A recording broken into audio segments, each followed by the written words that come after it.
নমস্কার বন্ধুরা, সবাইকে জানাই শুভ শারদিয়া। আজকে প্রথম দিন সুদর্শন সুপার মার্কেটের পক্ষ থেকে আমার পূজা পরিক্রমা। আমি শ্রবণ। ফার্স্টে আমরা ভিজিট করছি। দেখতেই পাচ্ছেন যে সন্ধ্যাবেলা বৃষ্টি নেমেছে এবং চারিদিকে বৃষ্টির ছোঁয়া। তো আমরা এখন দাঁড়িয়ে আছি কুমোরটুলি সার্বজনীন।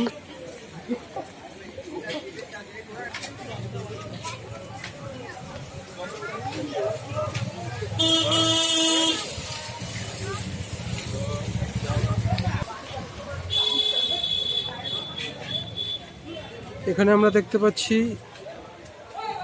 থিমের একটা ছোঁয়া, যেখানে বস্তা রাখা আছে। এটা অ্যাকচুয়ালি ধানের বস্তা। ভেতরে গেলে আমরা বুঝতে পারবো যে থিমের ব্যাপারটা।